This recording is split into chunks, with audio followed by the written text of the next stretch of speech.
আসসালামু আলাইকুম। আফিয়া পরি ইউটিউব চ্যানেল থেকে চলে এসেছি। আমি আফিয়া পরি রাম্মা।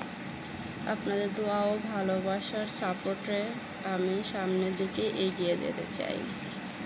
আমি চেষ্টা করব আমার মেয়েদের প্রতিদিনের কার্যক্রম আপনাদের সাথে শেয়ার করার, ইনশাল্লাহ। সবাই আমার মেয়েদের জন্য দোয়া করবেন। আমি যেন আপনাদের সাথে প্রতিদিনই অ্যাক্টিভ থাকতে পারি, ইনশাল্লাহ। আশা করি আপনারা আফিয়া ও পরির ভিলেজ ফুডের সাথেই থাকবেন।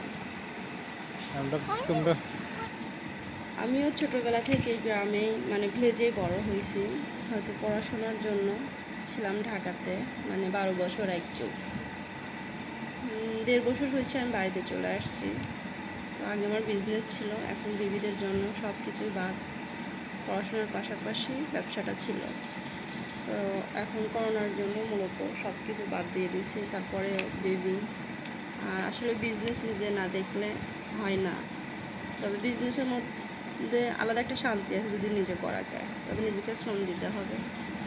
শ্রম আসলে যে কোনো কিছুতে দিলেই সফলতা আসে, এটা আমি বিশ্বাস করি।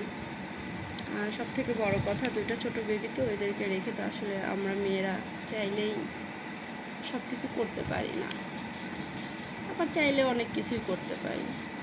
তো আসলে একা 2টা বাচ্চা একা হাতে ক্যারি করা, আমি বাহিরে গেলে এদেরকে সময় না দিলে ফিউচারে জানি না কেমন হবে। তবে সব থেকে বড় কথা, আল্লাহ মেয়ে দিছে, আমি অনেক হ্যাপি। কে কী বললো না বলো, তাতে আমার কিছু আসা যায় না। আমি যেন এদেরকে মানুষের মতো মানুষ করতে পারি। আপনারা সবাই আমার মেয়েদের জন্য দোয়া করবেন। তারা সারাদিনে তো কি বলবো, কী পরিমাণ আমাকে জ্বালায়, সেটা আপনারা না দেখলে কেউ বুঝবেন না। দূর থেকে সবাই ভাবে যে ও মা, আমার 2 মেয়ে কত ভদ্র, অথচ ওরা ঘরেই দুষ্টু। বাহিরে গেলে ওদের মুখে কোনো কথা নাই, একদম প্রচুর লক্ষ্মী মেয়ের মতো 2টা থাকে।